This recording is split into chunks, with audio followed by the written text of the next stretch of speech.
హరే కృష్ణ, అందరికీ స్వాగతం. ఈరోజు మనం హంసావతారంలో భగవంతుడు ఇస్తున్నటువంటి ఉపదేశాలని చూస్తున్నాము.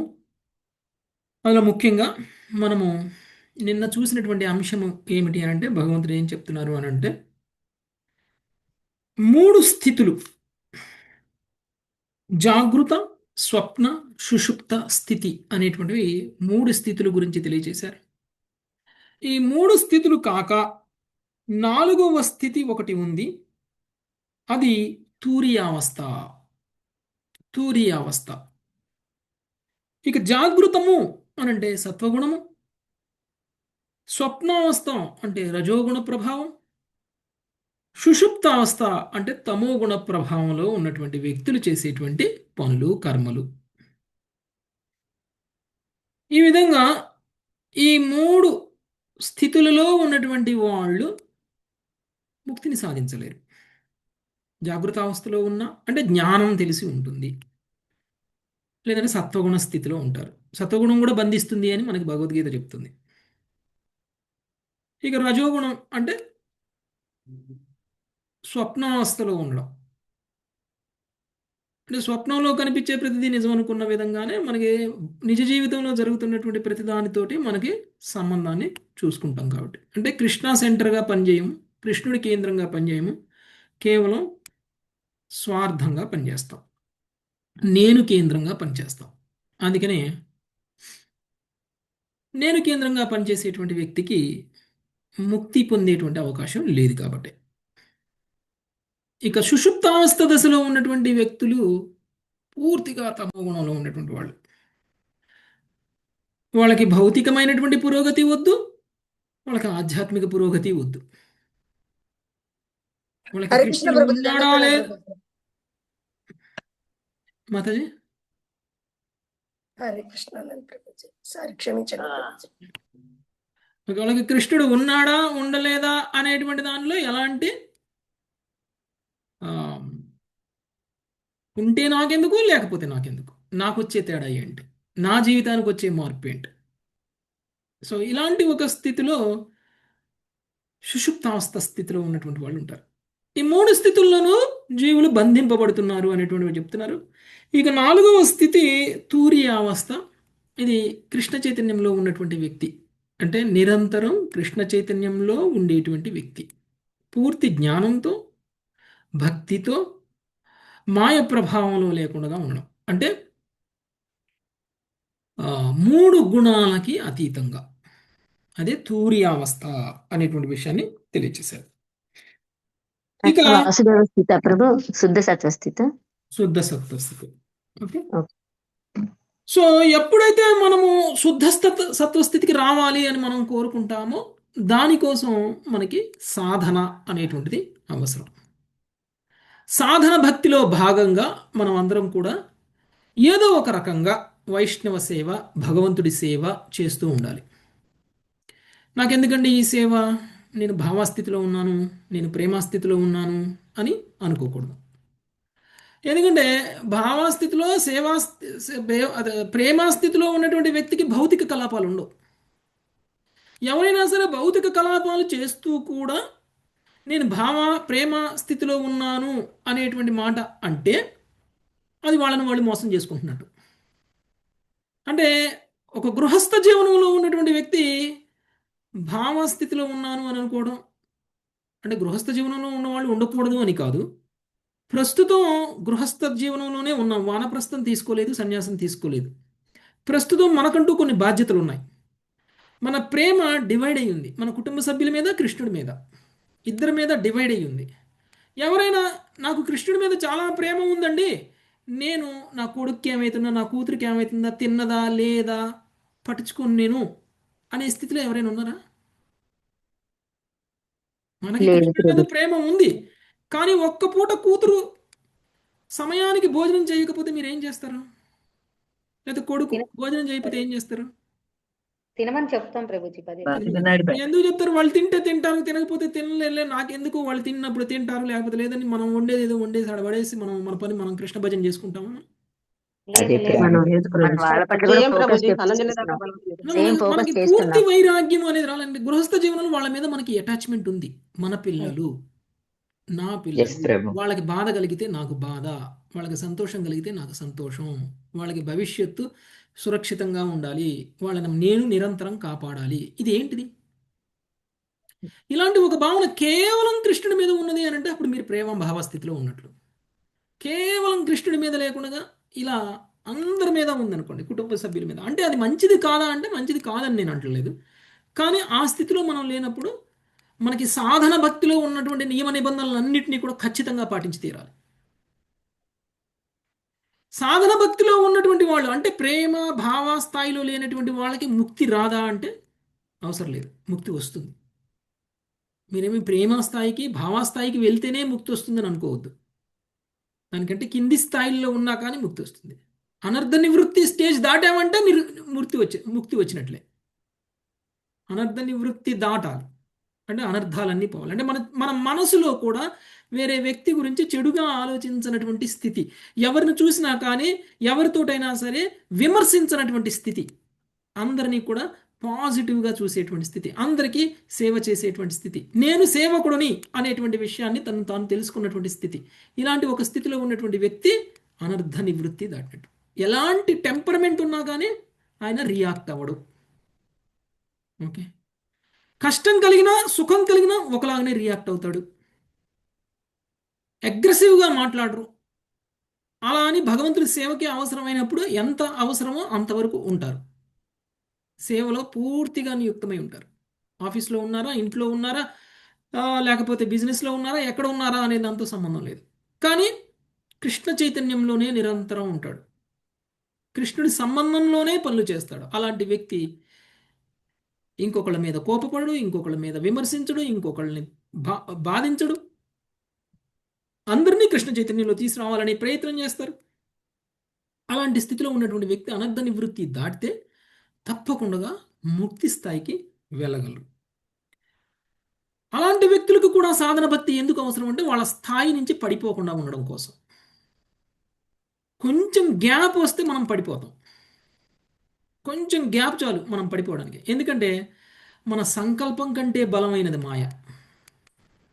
మనం మనం మనం మనం దృఢంగా మనం అనుకుంటాం కదండి, జనవరి 1 మొన్ననే పోయింది కదా, మనం అందరం ఏమని తల ఒకటి అనుకుంటారు, అబ్బా ఈ సంవత్సరం నేను ఎక్సర్సైజ్ చేయలేదు, ఈ సంవత్సరం ఈ రోజు నుంచి నేను ఎక్సర్సైజ్ చేయాలి, లేదంటే ఈ రోజు నుంచి నేను వాకింగ్ చేయాలి. దృఢమైన సంకల్పం తీసుకుంటాం. ఎంత దృఢంగా అంటే ఎట్టి పరిస్థితుల్లో అయినా సరే పొద్దునే లేచి నేను వాకింగ్కి వెళ్ళాల్సిందే అని అనుకుంటాం. 15 రోజులు, 20 రోజులు, నెల రోజులు పోయిన తర్వాత కూడా ఆ సంకల్పం మీద నిలబడతాము మనం. మళ్ళీ సేమ్ సంకల్పం మళ్ళీ నెక్స్ట్ జనవరి 1 కూడా తీసుకుంటాం. ప్రతి సంవత్సరం ఇదే మనం తీసుకునే రెజల్యూషన్. అంటే ఏంటి, మధ్యలో గ్యాప్ వచ్చింది అనుకోండి, మీరు రోజు వాకింగ్ పోండి, వాకింగ్ రోజు పోయినంత కాలం మీరు పోతూనే ఉంటారు. మధ్యలో 2 రోజులు ఆపండి. 3వ రోజు వెళ్ళబుద్ధి ఏది ప్రభు? 3వ రోజు వెళ్ళబుద్ధి కాదు. 3వ రోజు ఏమి వెళ్తాంలే, నేను వెళ్ళలేదు, మొన్న వెళ్ళలేదు, ఏం కాలేదు, రేపు కూడా వెళ్ళకుండా ఉంటే, ఈ రోజు కూడా వెళ్ళకుండా ఉంటే ఏం కాదులే, కుదిరినప్పుడు పోదాం, కుదరినప్పుడు ఆగుదాంలే, వెళ్ళాంగా 4 రోజుల్లో 15 రోజులు వెళ్ళాంగా చాలులే, అలా అనిపిస్తుంది. అంటే గ్యాప్ వస్తే చాలు మనం మన యొక్క సంకల్పం నుంచి పడిపోతాం. గ్యాప్ రాకూడదు. అందుకనే మనకి నిరంతర సాధన ఉండాలి. అందుకనే బ్రహ్మచారులకి ప్రభుపాద ఒక టైం టేబుల్ ఇచ్చేశారు, ఎప్పుడు ఏం చెయ్యాలి అని. అందుకనే వాళ్ళు చాలా ఫాస్ట్గా ఆధ్యాత్మిక సాధనలో కూడా అందరికీ టైం టేబుల్ ఉండాలి. టైం టేబుల్ లేకపోతే మనం సమయాన్ని వృధా చేస్తాం. సమయం చాలా విలువైనది. ఎంత విలువైనది ఎవరైనా చెప్పగలరా?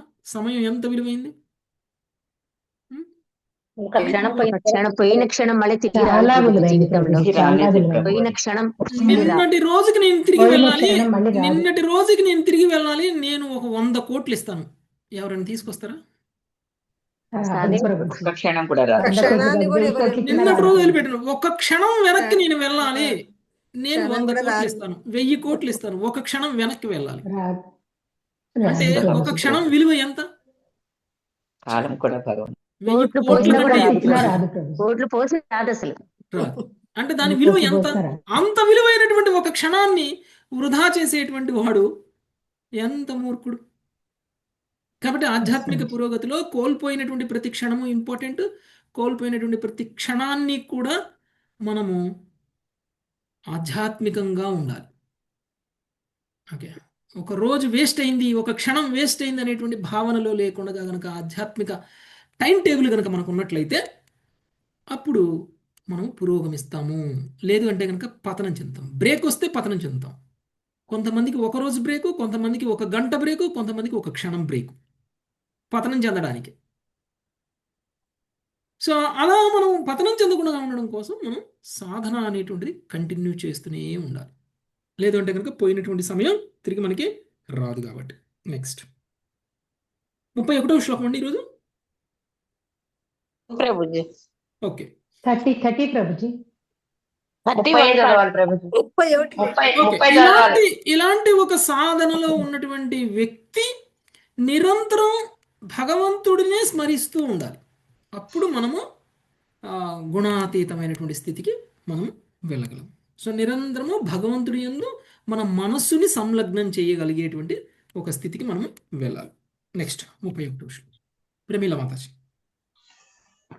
అసత్వాధాత్మనోన్యేషాం భావనాం తత్కృతాభిధాం असत्त्वादात्मनोऽन्वेषां भावनां तत्कृताविदा గతయో హేతవశ్చాస్యా స్వప్నదృశో యథా. गतयो हेतवश्चास्या మృషా స్వప్నదృశో యథా. భగవంతునికి అన్యముగా ఊహించబడిన భావనలు పరతత్వమునకు భిన్నమైనటి తలంపును సృజించినను అస్థిరహితములే అయ్యున్నవి. స్వప్నంలో ఉన్నవాడు పలు కర్మలను ఫలములను గాంచినట్టు భగవంతుని అస్తిత్వమునకు భిన్నమైన అస్తిత్వ భావన కారణమున జీవుడు కామ్య కర్మలే భావి ఫలములకు గతులకు కారణమని తలంచుచు మిథ్యగా వాటిని వనరించుచుండును. భాష్యము. శ్రీల విశ్వనాథ చక్రవర్తి ఠాకూరులు దీన్నిట్లు వ్యాఖ్యానించిరి. భౌతిక జగత్తునందు ద్వైతమును అన్య విలువలను గాంచడి బుద్ధిని హంసావతార రూపంలో నన్ను శ్రీకృష్ణుడు నిందించినాడు. అయినను సమస్త మానవ సమాజమును వివిధ వర్ణములుగాను ఆశ్రమములుగాను ఆధ్యాత్మిక స్థితులుగాను విభజించడి వర్ణాశ్రమ ధర్మమును సాక్షాత్తుగా వేదములే తెలిపి ఉన్నవి. కనుక ఈ వైదిక విధానమునందు శ్రద్ధను వీడుమని భగవంతుడు ఎట్లు బోధించగలడు? దీనికి ఈ శ్లోకమునందు సమాధానం ఇట్లు చెప్పబడినది. దేహము, మనస్సు, కర్మ మున్నగు వాటితో గల మిథ్యాతాధ్యాత్మ్యం యొక్క అసంఖ్యాక విభాగములను అన్వేషాం భావనాం అను పద సముదాయము సూచించును. అట్టి తాదాత్మ్యము మిథ్యయే అయ్యున్నది. వర్ణాశ్రమ పద్ధతి యొక్క లౌకిక విభాగములు నిక్కముగా ఈ మిథ్య పైననే ఆధారపడి ఉన్నవి. వేదములు ఉన్నత లోక వాసము వంటి వరములను గురించి చెప్పుచు వాటిని పొందుటకు ఉపాయములను తెలియజేయును. కానీ ఫలములు వాటిని సాధించడు ఉపాయములు రెండునే మిథ్యయే అయి ఉన్నవి. ఈ జగత్తు భగవంతుని సృష్టి అయినందున దాని అస్తిత్వము నెవ్వరునూ త్రోసిపుచ్చలేరు. అయినను ఈ జగత్తునందు సృజించబడిన వాటిని తనకు చెందినవి తలంచువాడు నిక్కముగా మోహగ్రస్తుడేగును. కొమ్ములు సత్యమైనవి, కుందేళ్లు సత్యమైనవి. కానీ కుందేటి కొమ్ము కలలో కనిపించినప్పటికీ దానిని ఊహించినచో అది నిక్కముగా ఇచ్చేయే యగును. అట్లే జీవుడు భౌతిక జగత్తులో శాశ్వత సంబంధమును గురించి కలలు కనుచుండును. పాలు చక్కెరలతో తయారు చేసిన పరమాన్నమును కడుపు నిండుగా తిన్నుచున్నట్లు ఎవడేని కలగనినను అట్టి రాచ విందుకు స్వప్నంలో ఎటువంటి పోషక విలువ ఉండదు. మనుజుడు మేల్కొనినంతనే స్వప్నానుభవమును మరిచిన రీతి కృష్ణ భక్తి భావనాయుతులైన ముక్తాత్ముడు స్వర్గప్రాప్తి వంటి వేదముల మహోన్నత వరములు ఎందును ఎటువంటి సారమును గావించడని ఈ సందర్భమున శ్రీల భక్తి సిద్ధాంత సరస్వతి ఠాకూర్లు వ్యాఖ్యానించిరి. కనుకనే ధర్మము పేరిట నిర్వహింపబడి కామ్యకర్మలచే గతి తప్పక ఆత్మానుభవమునందే స్థిరుడవు కమ్మని అర్జునునికి శ్రీకృష్ణుడు భగవద్గీత యందు ఉపదేశించెను.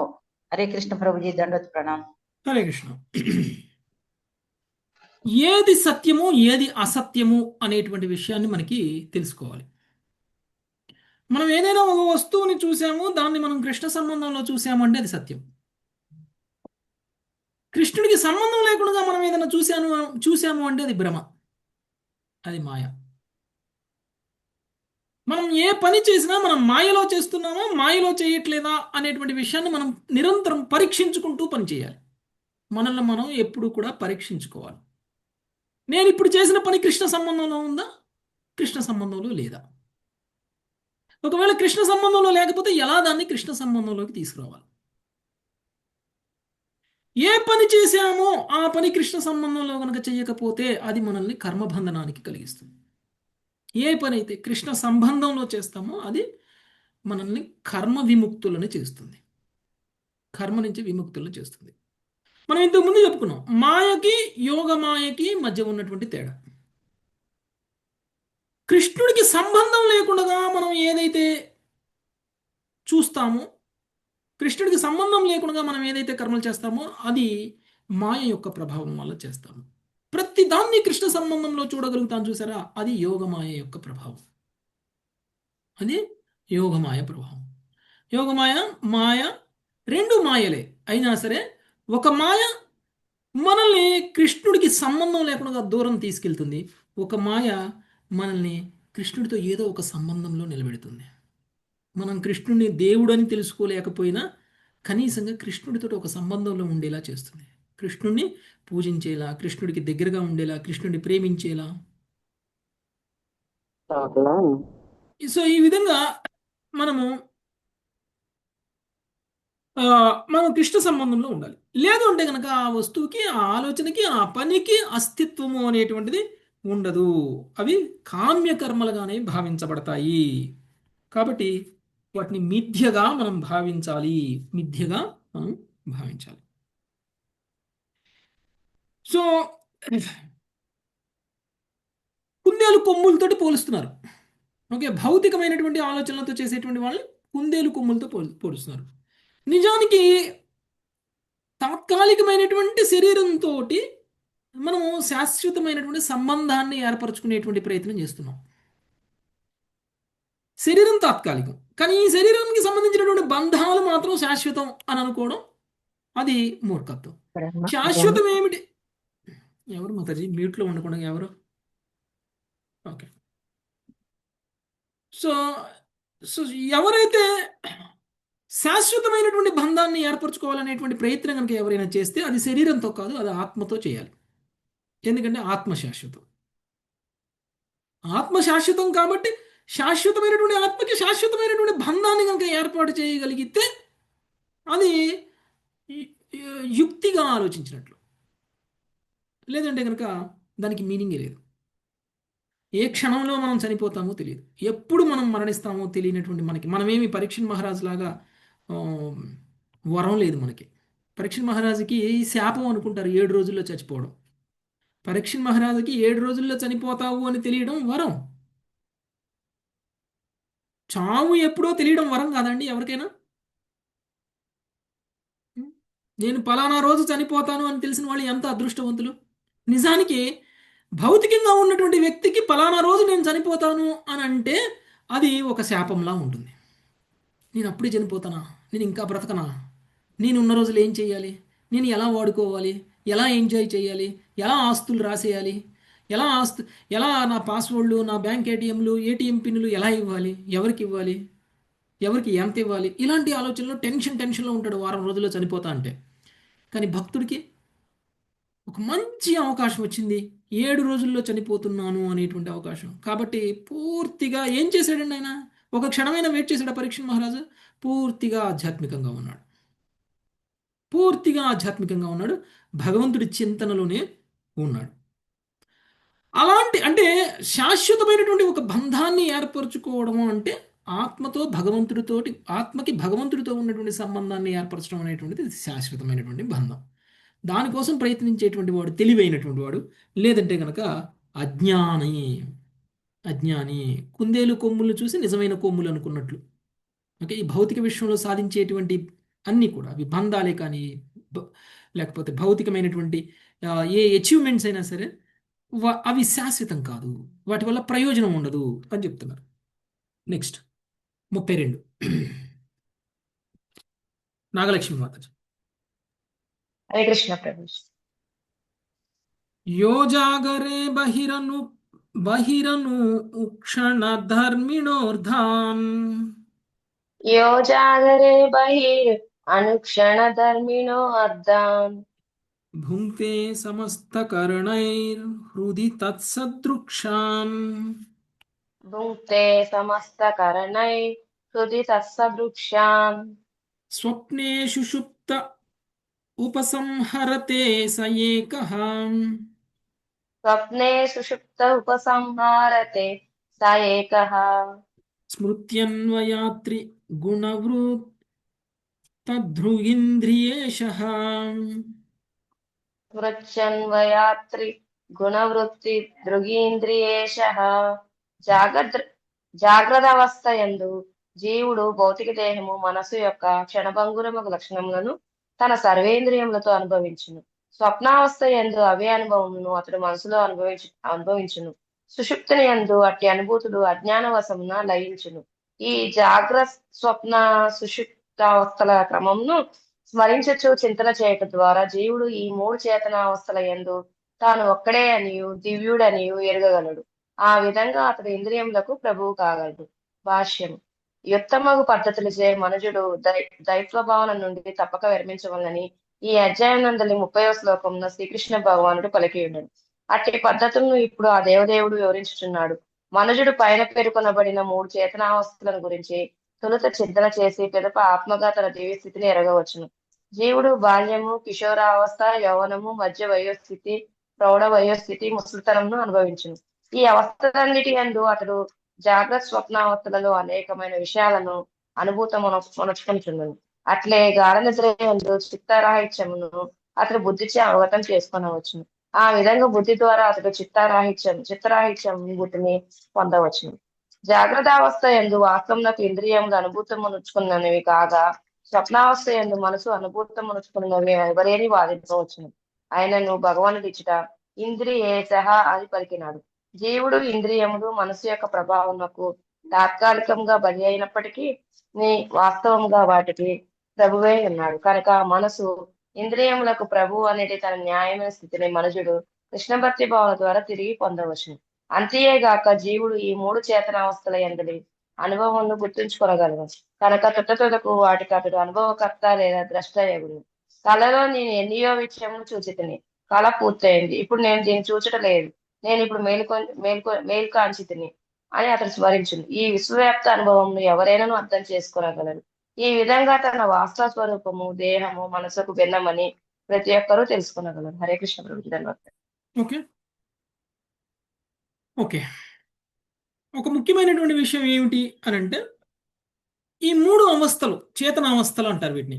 జాగృత, స్వప్న, సుషుప్త. ఈ మూడు అవస్థల్లోనూ మనల్ని ఇంద్రియ భోగం ఇంద్రియాలతో అనుభవిస్తూ ఉంటాం.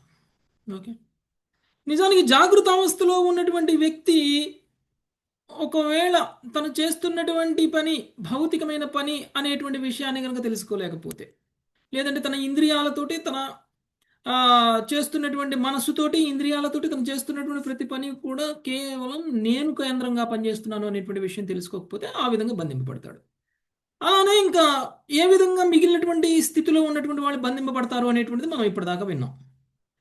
ఎప్పుడైతే మనం ఉన్నటువంటి అవస్థ గురించి మనం కనుక తెలుసుకోగలుగుతామో, నేను ఇప్పుడు జాగృత అవస్థలో ఉన్నాను, నేను ఇప్పుడు ఎలా ఉండాలి, నేను ఎలా ఉండకూడదు అని నిరంతరం తను తాను పరీక్షించుకుంటూ కనుక పనిచేశాడు అనుకోండి, అరే ఇందాక మనం చెప్పుకున్నట్లు నేను కృష్ణ సంబంధంలోనే ఆలోచిస్తున్నానా, కృష్ణ సంబంధం లేకుండా ఏమైనా ఆలోచిస్తున్నానా, నేను కృష్ణ సంబంధంలోనే పనులు చేస్తున్నానా, లేకపోతే కృష్ణ సంబంధం లేకుండా పనులు చేస్తున్నానా, ఆల్రెడీ మనం ఏది ఆలోచించకుండా ఒక పని చేసాం, ఈ చేసినటువంటి పనికి కృష్ణుడితోటి ఎలా సంబంధం ఉంది, మన కృష్ణ చైతన్యంలో ఉండి ఎలా చేసాము, కృష్ణ చైతన్యంలో లేకుండా చేసామా అని ఎప్పటికప్పుడు పరీక్షించుకుంటూ ఉంటే స్లోగా మన పనుల్లో మార్పు వస్తుంది.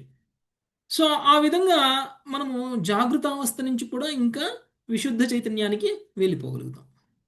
భౌతికంగా బంధింపబడకుండా జాగృతావస్థలో మనం ఏ విధంగా ఉండాలి అనేటువంటిది మనము తెలుసుకుంటాం. అంటే మనం ఉన్నటువంటి అవస్థలో లోపం ఉంది, దాన్ని మనకున్నటువంటి చైతన్యంలో లోపం ఉంది, దాన్ని మనము సరిదిద్దుకోవాలి అనేటువంటి చైతన్యం మనకు ఉండాలి.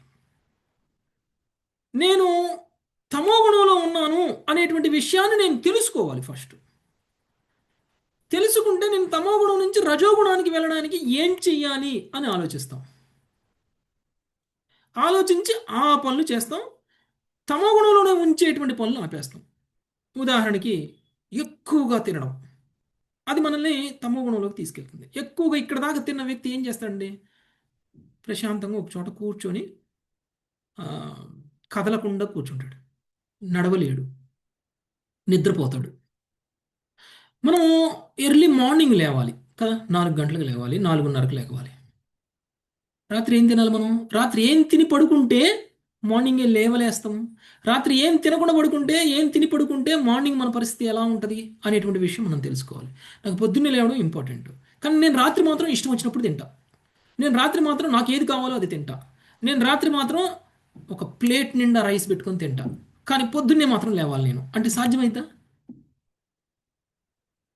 సాధ్యంగా రాత్రి మీరు 8 గంటల లోపల తినేసేయాలి. రెండవది, లైట్గా తినాలి. మీరు నైట్ లైట్గా తినండి, 8 గంటల లోపల తినండి, మార్నింగ్ మీరు పొద్దున్నే లేవగలుగుతారు. అలా కాకుండా నేను 9 గంటలకి, మా ఇంట్లో వాళ్ళందరూ 9 తర్వాత 10 తర్వాత వస్తారండి, వాళ్ళందరూ వ్యాపారాలు చేస్తారు, 11ంటికి వస్తారు, 10ంటికి వస్తారు. వాళ్ళు వచ్చినప్పుడు వాళ్ళకి పెట్టాలి, ఆ తర్వాత మేము తినాలి. మీరు పళ్ళు తినొచ్చుగా, 7 గంటలప్పుడు 8 గంటలప్పుడు పళ్ళు తినేయచ్చు కదా. వాళ్ళ కోసం మీరు తమ్మ గుణానికి వెళ్తారా? వెళ్ళలేం కదా. లేదంటే వాళ్ళకి డిన్నర్ బాక్స్ ఇచ్చేసేయండి. 8 గంటలకల్లా వాళ్ళు తినేసే విధంగా మీరు బాక్స్ ఇచ్చేసారనుకోండి, లంచ్ బాక్స్ ఇచ్చినట్టు డిన్నర్ బాక్స్ కూడా ఇచ్చేసారనుకోండి, తినేసి వచ్చేస్తారు. మీరు మీరు 8 గంటల లోపల తినేయచ్చు. ఒకవేళ నేను అన్నం తినకపోతే ఉండలేను అనుకున్న వాళ్ళు 6 గంటల నుంచి 7 గంటల మధ్యలో తినేసేయాలి. లేదు ఫ్రూట్స్ తిని కూడా ఉండగలను అనుకున్న వాళ్ళు 7:30, 8 తర్వాత అయినా తినచ్చు. ఎంత స్వల్పాహారం తీసుకుంటామో, ఎంత తక్కువగా మనం రాత్రిపూట భోజనం చేస్తామో, ఉదయం మనం సత్వగుణంలో మన యొక్క రోజుని ప్రారంభించడానికి అవకాశం ఉంది. లేదు అంటే 8 గంటల దాకా పడుకుంటాం, 9 గంటల దాకా పడుకుంటాం. పీకల దాకా తిన్నవాడు ఎక్కువసేపు పడుకుంటాడు. ఓకే, లేటుగా తిన్నవాళ్ళు లేటుగానే లెగుస్తారు, ఎక్కువగా తిన్నవాళ్ళు లేటుగానే లెగుస్తారు. అందుకనే రాత్రి భక్తులందరూ కూడా రాత్రి స్వల్పాహారం చేయాలి. అప్పుడే మనకి నెక్స్ట్ డే మార్నింగ్ ఎర్లీగా స్టార్ట్ అవుతుంది. లేదంటే కనుక అంటే ఏంటి, మనము ఫలానా గుణంలో ఉండాలి అనేటువంటి దాన్ని మనం నిర్ణయించుకుంటున్నాం కాబట్టి దానికి అనువైనటువంటి పనులు మనం చేస్తున్నాం. ఒకవేళ మనకి ఇది ప్రాబ్లము అని తెలియదు అనుకోండి, అప్పుడు ఏం చేస్తాం? అందరిలానే మనం కూడా, మీరు వెళ్ళి చూడండి, ఇక్కడ అపార్ట్మెంట్స్లోకి వచ్చి చూడండి, పొద్దున్నే 7 గంటలు లేచి మనం కీర్తన చేస్తున్నాం అనుకోండి, వాళ్ళు ఇంకా నిద్రపోతుంటారు. అరే పొద్దున్నే మొదలు పెట్టారేంటి కీర్తన చేస్తున్నారు అని అంటారు. ఇంత పొద్దున్నే పక్కనే ఏదైనా గుడి ఉందనుకోండి, గంటలు కొడుతున్నారు అనుకోండి, 10 దాకా నిద్రపోయేవాడు ఏమనుకుంటాడండి? సుప్రభాతం పెడితే పొద్దున్నే 6ంటికి, పొద్దున్నే సుప్రభాతం పెట్టి లేపే సందర్భాలు మీకు ఉన్నాయా? ఊళ్ళలో పల్లెటూళ్ళల్లో అయితే గుళ్ళో సుప్రభాతం పెడతారు పొద్దున్నే, అందరూ ఎంత నిద్రపోయేవాడైనా కానీ లేచిపోతాడు సుప్రభాతం వినంగానే. అది సిటీలో పెట్టండి సుప్రభాతం, కేసు పెడతారు, పోలీస్ కేసు పెడతారు. ఎందుకు? వాళ్ళ వాళ్ళ వాళ్ళ వాళ్ళ జీవితమే నైట్ జీవితం, రాత్రి జీవితాలు వాళ్ళకి. అందుకనే ఒక సందర్భంలో మనకి కృష్ణుడు చెప్తారు, ఒక సాధు పురుషుడి యొక్క జీవితం, ఒక సాధు పురుషుడి యొక్క రోజు ఎప్పుడు ఎండ్ అవుతుందో అప్పుడు సాధువు కాని వాడి యొక్క రోజు మొదలవుతుంది. ఒక సాధు పురుషుడు రోజు ఎప్పుడు మొదలవుతుందో అప్పుడు సాధువు కానటువంటి వ్యక్తి యొక్క రోజు ఎండ్ అవుతుంది. అంటే భక్తుడు దినచర్యలు మొదలుపెట్టే సమయంలో అభక్తులు నిద్రపోతూ ఉంటారు, భక్తులు దినచర్యలు కంప్లీట్ చేసి నిద్రపోయే సమయంలో అభక్తులు మెలుకుతూ ఉంటారు. ఆ టైంలో బార్లు బీర్లు, ఆ టైంలో వాళ్ళకి ఫుల్ బిజీగా ఉంటారు కదా. కాబట్టి సత్వగుణంలో ఉండాలంటే నేను ఎలా ఉండాలి, నా సాధన ఎఫెక్ట్ అవ్వకుండా ఉండాలంటే నేను ఎలా ఉండాలి అనే కాన్షియస్నెస్లో కనుక మనం ఉన్నట్లయితే ఈ జాగృత అవస్థ, స్వప్నావస్థ, సుషుప్తావస్థ వల్ల కలిగేటువంటి కర్మబంధనాల నుంచి, వాటి యొక్క స్థితుల నుంచి మనం బయటపడి తురీయ స్థితికి మనము వెళ్ళగలుగుతాం. Okay, next.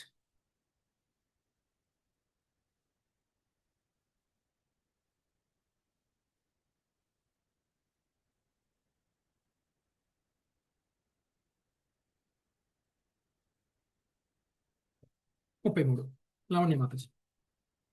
ఏవం విమృశ్య గుణతో మనసస్త్యవస్థ ఏవం విమృశ్య గుణతో మనసస్త్యవస్థ మన్మాయయా మయి కృతా ఇతి నిశ్చితార్థ మన్మాయయా మయీ కృత ఇతి నిశ్చితార్థః. సంచిద్యహార్ధమనుమాన సదుక్తి తీక్ష్ణ సంఛిద్యహార్దమనుమాన సదుక్తి తీక్ష్ణ.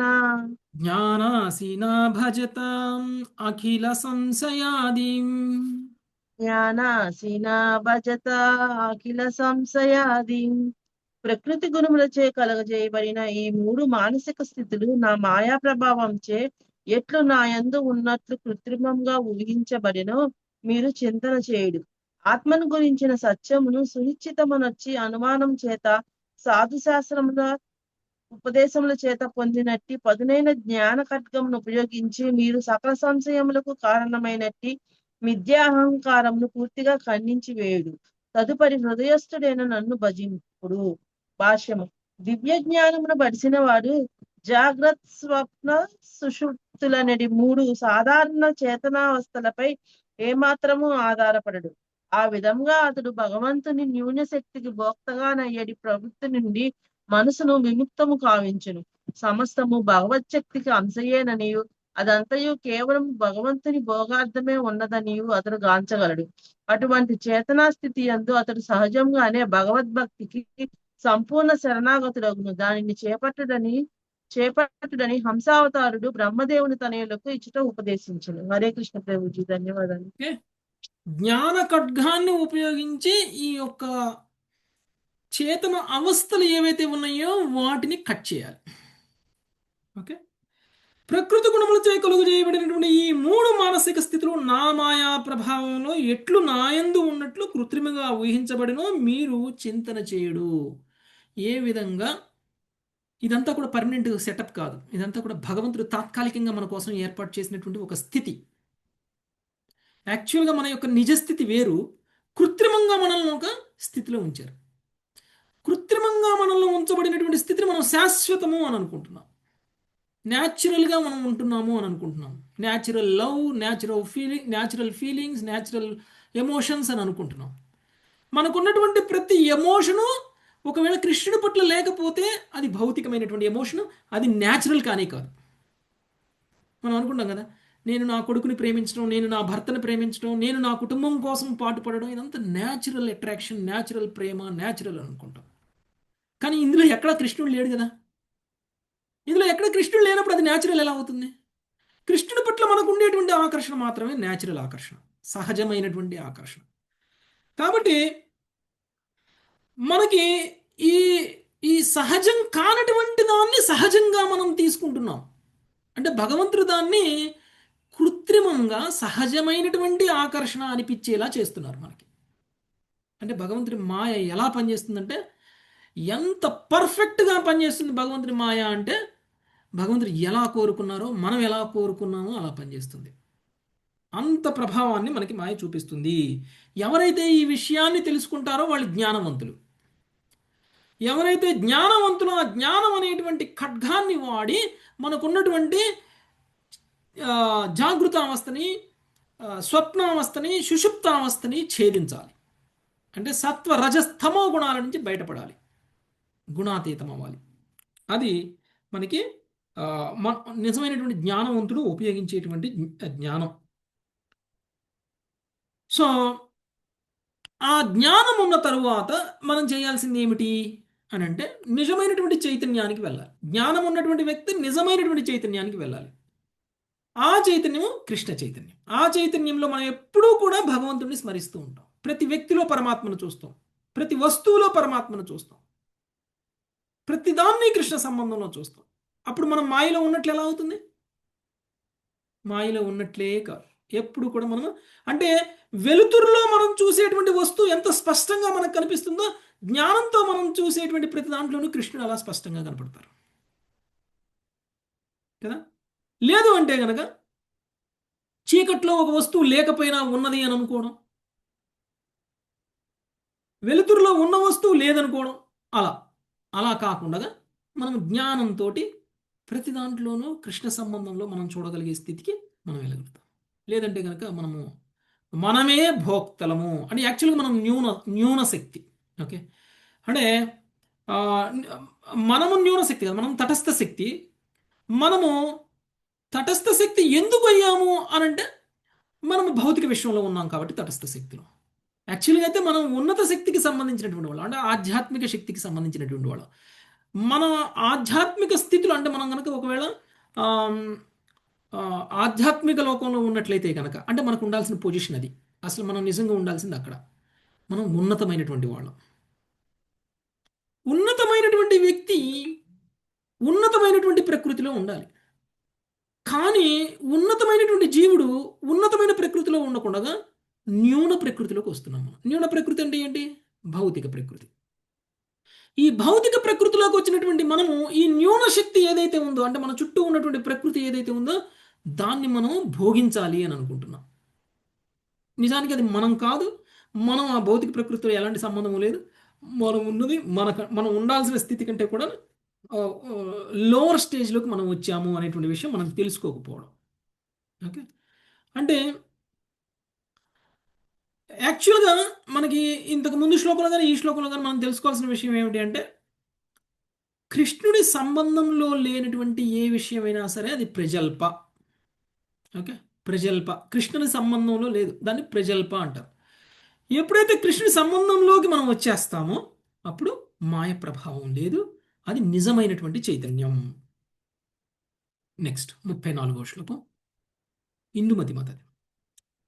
ఈక్షేత విభ్రమమిధం మనసో విలాసం ఈక్షేత విభ్రమమిదం మనసో విలాసం దృష్టం వినష్టం అతిలోలమలాత చక్రం దృష్టం వినష్టం అతిలోలమలాత చక్రం విజ్ఞానమేకమురుదేవ విభాతి మాయా విజ్ఞానమేక పురుదేవ విభాతి మాయా స్వప్న స్త్రిధా గుణ విసర్గ కృతో వికల్ప స్వప్న స్త్రిధ గుణ విసర్గ కృతో వికల్ప. లౌకిక వస్తు సముదాయము అత్యంత క్షణికమైన అస్తిత్వమును కలిగినవై నేడు కనపడి రేపు నశించును కనుక భౌతిక జగత్తును మనసులో గోచరించడి భ్రమ అని తెలుసుకొనుడు. మండుతున్న కట్టెను త్రిప్పినప్పుడు ఏర్పడి ఎర్రని చక్రంతో దీనిని పోల్చవచ్చును. స్వభావరీత్యా విశుద్ధాత్మ ఏకమగు విశుద్ధ చేతనావస్థ ఎందు నెలకొని ఉండును. ఆయనను అది జగత్తునందు పలు భిన్న రూపములలో స్థితులలో గోచరించును. ప్రకృతి గుణములై ఆత్మ యొక్క చేతనమును జాగ్రత్త స్వప్న సుషుప్త అవస్థలుగా విభజించును. కానీ అట్టి వివిధానుభూతులు వాస్తవమునకు మాయ కేవలము స్వప్నతుల్యము అయి ఉండును. భాష్యము: మనస్సు ఇంద్రియార్థముల భ్రాంతిమయ అన్యోన్య క్రియను అధిగమించుటకు భగవానుడు ఇప్పుడు మరి ఒక పద్ధతిని వివరించున్నాడు. లాస అనగా గంతులు లేదా నాట్యం అని అర్థము. ఆ విధముగా మనసు ఒక జీవిత భావన నుండి వేరొక దానికి కృత్రిమంగా గంతులు వేయుచుండెనని మనసో విలాసం అను పద సముదాయం సూచించును. కానీ మన మూల చైతన్యము మాత్రం ఒకటే, విజ్ఞానం ఏకం కనుక నేడున్నది రేపు లేదు వంటి క్షణికమైన భౌతిక జగత్తు స్వభావమును జాగ్రత్తగా అధ్యయనం కావించి మాయ యొక్క భ్రమపూర్వకమగు వైవిధ్యం నుండి మనుషుడు విడివడవలను. హరే కృష్ణ ప్రభుజీ. ఓకే,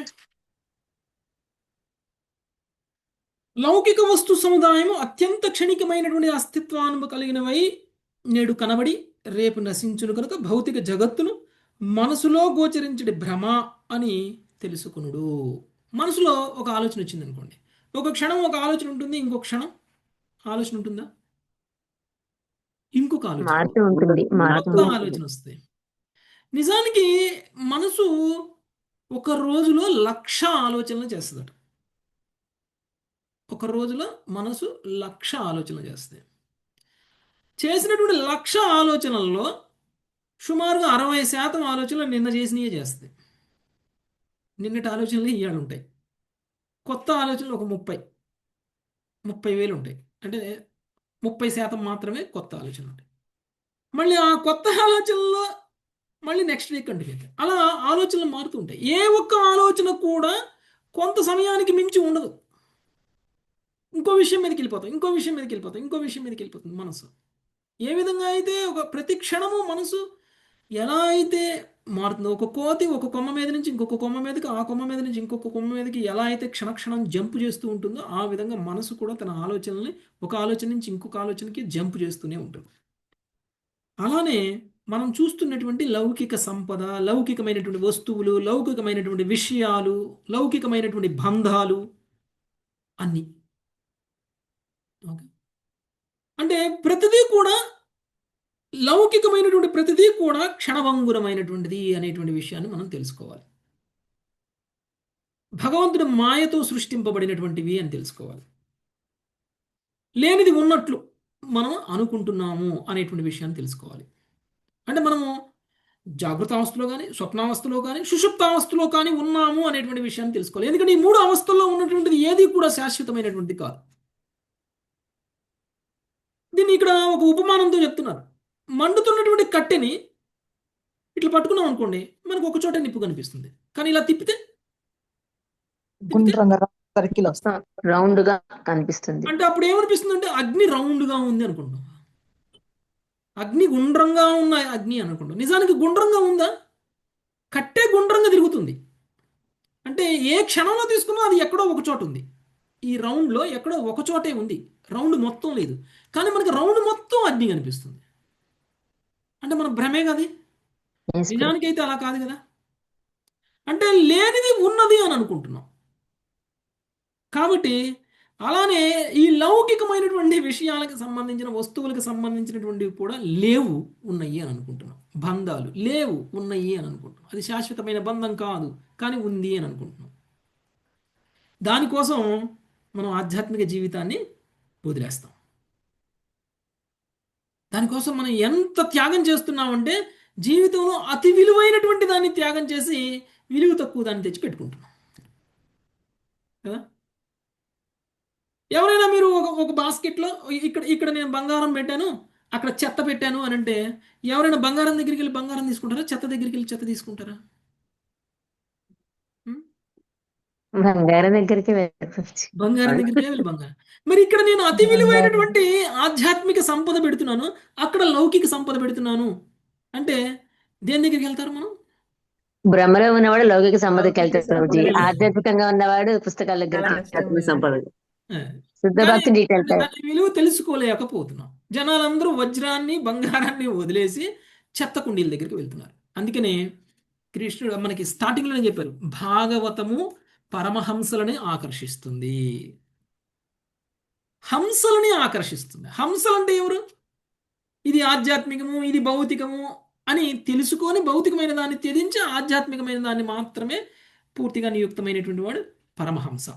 హంసలాగా పాలు నీళ్ళను వేరు చేసి పాలను తాగుతుంది. అలా కాకుండా కాకులు ఏం చేస్తాయి? కాకులు హంసలు ఉండే ప్లేస్లో ఉంటాయా? పరమహంసలు ఉండే ప్లేస్లో ఉంటాయా? రివర్స్ లో చేస్తాయి. రివర్స్లో చెత్త కుండీల దగ్గరికి వెళ్ళిపోతాయి.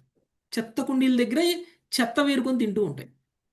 మీరు తిని పడేసిన కుళ్ళిపోయిన పదార్థాల్లో దాని ఆహారాన్ని వెతుక్కుంటూ ఉంటుంది. అది కాకులు. అందుకనే భాగవతం దగ్గరికి ఎవరు వస్తారండి? పరమహంసలు వస్తారు. కాకులు రావు. అంటే సాధు పురుషులు మాత్రమే భాగవతాన్ని ఆశ్రయిస్తారు, అభక్తులు భాగవతాన్ని ఆశ్రయించరు.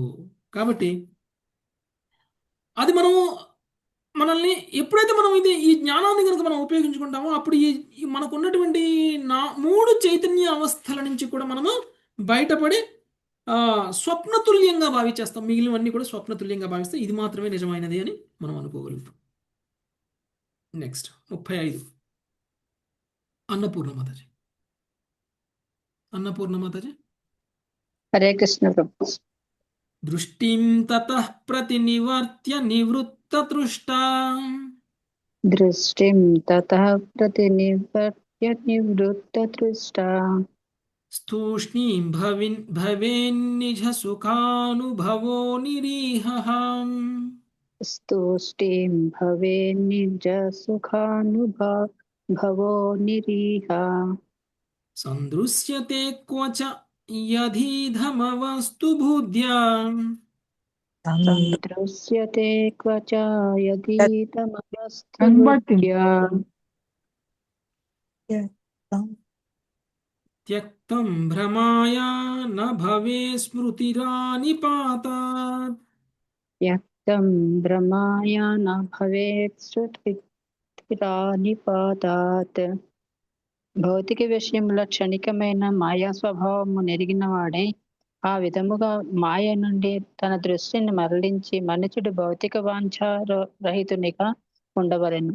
ఆత్మసుఖముచే అనుభవించుచు అతడు లౌకిక సంభాషణను లౌకిక కర్మలను విడిచిపెట్టవలను. ఎప్పుడని అతడు భౌతిక జగత్తును దర్శింపవలసిన వచ్చినప్పుడు అది చరమ సత్యము కాదనియు అందువలన దాన్ని త్యజించవలసి ఉండుననియు అతడు తప్పక గుర్తుంచుకొనవలను. మరణ పర్యంతము అట్టి నిరంతర స్మరణచే అతడు ఎన్నడూనూ తిరిగి భ్రమలో పడడు. భాష్యము బై శ్రీల ప్రభుపాదికి జై.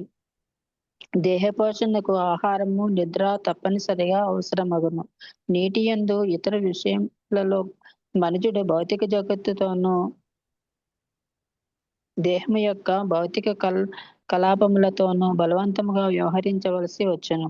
భౌతిక జగత్తులో నిజమైన సత్యము లేదనియు అందులోకి దీనిని త్యజించి కృష్ణ భక్తి భావనను చేపట్టుననియు అట్టి సమయం నందు అతడు భావించవలను. అట్టి నిరంతర స్మరణ చేత ఆత్మయందే ఆధ్యాత్మిక ఆనందమును అనుభవించుట చేత మనస్సు వాక్కు దేహమునకు సంబంధించిన లౌకిక కలాపముల నుండి విరమించుట ద్వారా మనుషుడు మాయలో పడకుండును.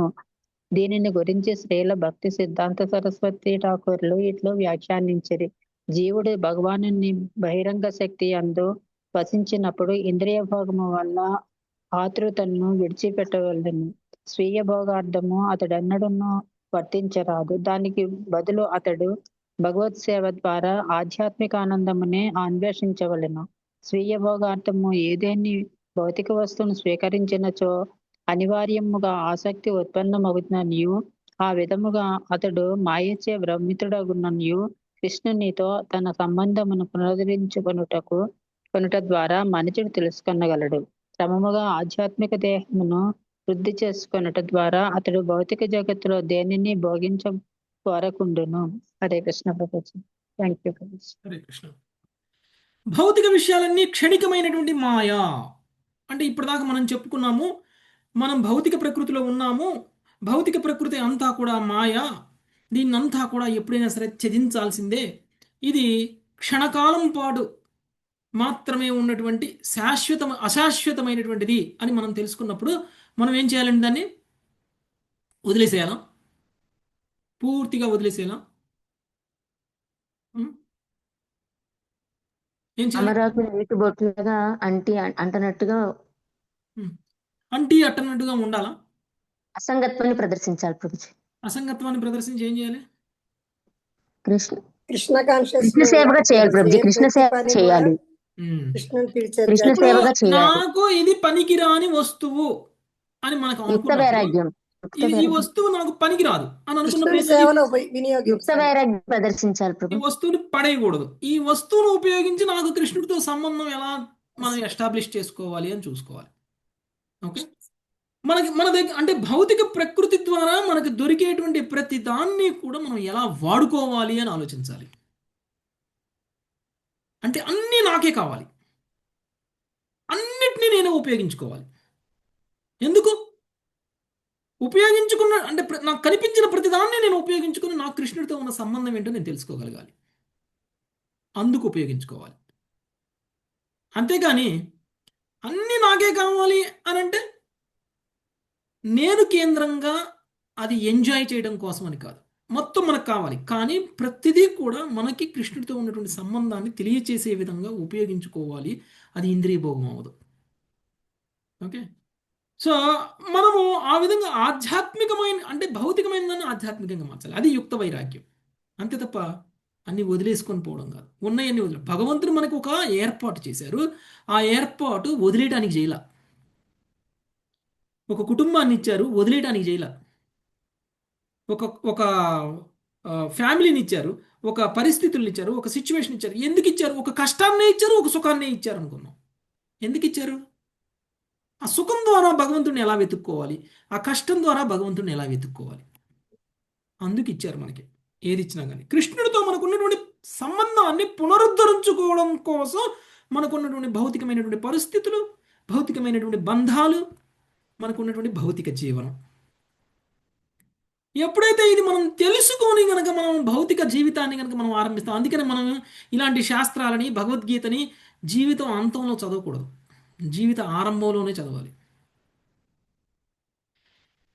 ఇంత విలువైనటువంటి విషయాలని జీవితంలో ఎలా జీవించాలో తెలిపేటువంటి విషయాలు కదా ఇవి. జీవితం ఎలా జీవించాలో తెలిపేటువంటి విషయాలని జీవితం అంతా అయిపోయిన తర్వాత చదివితే ఏమి లాభం? కానీ ఎంతమంది అంటారు ఇంకా నాకు టైం ఉంది ఆగండి, ఇంకా నాకు టైం ఉంది ఆగండి?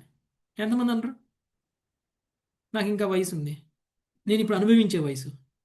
మీరు అనుభవించొద్దు అని ఎవరు అంటలా, కానీ ఎలా అనుభవించాలో తెలుసుకోవాలి. మనమేమంటున్నాం, మనకి కావాలి, భౌతిక ప్రకృతిలో ఉన్న ప్రతిదీ మనకు కావాలి, కానీ దాన్ని మనం ఎలా ఉపయోగించాలో మనకు తెలుసు. ఎలా ఉపయోగించాలో తెలుసుకొని ప్రతిదీ పొందడంలో తప్పు లేదు. ప్రతిదీ పొంది ప్రతిదాన్ని కూడా, అంటే ఇప్పుడు నా దగ్గర ఫోన్ ఉంది, ఫోన్ ద్వారా నేను ఎలా ఉపయోగిస్తే ఫోన్ని నాకు కృష్ణుడితో సంబంధం ఏర్పడుతుంది. కారులో వచ్చేటప్పుడు, కారులో పోయేటప్పుడు ఏదైనా క్లాస్ చెవిలో పెట్టుకొని వినుకుంటూ కారు నడుపుతున్నాను అనుకోండి, అప్పుడు ఏమవుతుంది, ఫోన్ ఉపయోగించుకున్నట్టే కదా. నాకు ఏదైనా డౌట్ వచ్చింది, పలానా శ్లోకంలో పలానా ట్రాన్స్లేషన్లో లేకపోతే పర్పోర్ట్లో మనకి ప్రభుపాద ఏం చెప్పారో నాకు గుర్తులేదు అనిపించింది అనుకోండి, అప్పటికప్పుడు ఓపెన్ చేసి ఫోన్ ద్వారా ఎన్ని తెలుసుకోవచ్చు, ఫోన్ ద్వారా మనం అన్నీ తెలుసుకోవచ్చు. ఆధ్యాత్మికమైనటువంటి విషయాలను పూర్తిగా స్టడీ చేయడానికి ఫోన్ ఎందుకు వాడకూడదు? మనం ఇలా కూర్చొని చదవడానికి గంటల గంటలు పడుతుంది మనకి. కానీ ఫోన్లో ఇప్పుడు బుక్ రీడింగ్ యాప్స్ వచ్చాయి. ఓకే, భాగవతం పుస్తకం మొత్తం చదివి వినిపించే యాప్లు ఉన్నాయి. మనం ఆ యాప్ని పెట్టుకుంటే ఇందులో ఉన్న లైన్ బై లైన్, అక్షరం అక్షరం చదివితే మనం గంట సేపు, 2 గంటల సేపు మనం దీన్ని, మనకు ఉన్నటువంటి వస్తువుని మనం ఆధ్యాత్మికంగా ఉపయోగించినట్లయిందా, భౌతికంగా ఉపయోగించినట్లయిందా?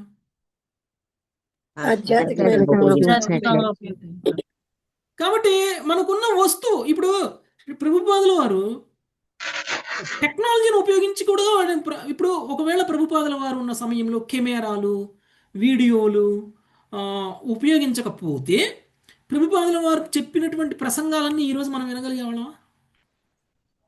అప్పుడు వీడియో ఉండేది కాదు, టెక్నాలజీ ఉపయోగించదు.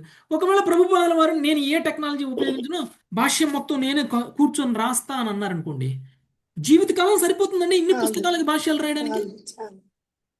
చాలదు. ప్రభుపాదుల వారు ఏం చేశారు, ఇట్లా మనం ఇప్పుడు ఎలా అయితే చెప్పుకుంటున్నామో అలా ఇట్లా ఒక డెక్టాఫోన్ పెట్టేసుకొని టప టప టప టప టప అని రాత్రి 4 గంటలు 3 గంటలు కూర్చొని చెప్పేస్తే ఒక ఒక ఒక బుక్ చెప్పేసేవాళ్ళు.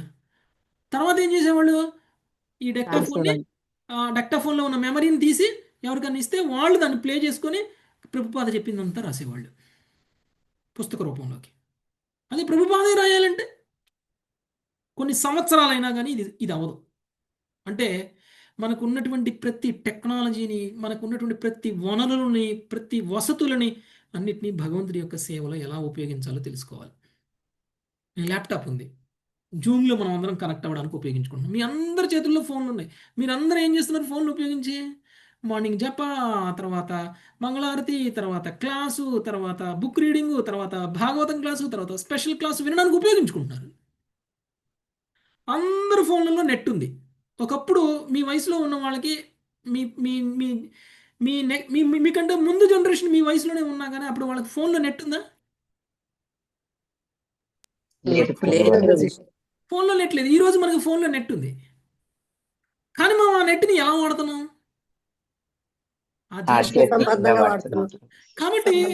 కాబట్టి మనం అన్ని వాడాలి, కానీ ఆధ్యాత్మికంగా వాడాలి. ఓకే, భౌతికంగా వాడాము అని అంటే భగవంతుడి సంబంధంలో కాకుండా, భగవంతుడి సంబంధం లేకుండా కనుక మనం వాడినట్లయితే కనుక అది మనల్ని కర్మబంధనాలను కలిగజేస్తుంది. ఆధ్యాత్మిక దేహాన్ని వృద్ధి చేసుకోవడం కోసం మన యొక్క పనులు ఉండాలి. Okay, next ఆపుదాం Matajis. 35 శ్లోకాలని 36వ శ్లోకం నుంచి రేపు చూద్దాం. Thank you very much. Hare Krishna. వాంఛాకల్పతరుభ్యశ్చ కృపా సింధుభ్యైవ చ పతితానాం పతితానాం పావనేభ్యో వైష్ణవేభ్యో నమః. Hare Krishna Hare Krishna Hare Krishna Hare Rama Hare Rama Rama Rama Hare Hare. Hare thank you Prabhu.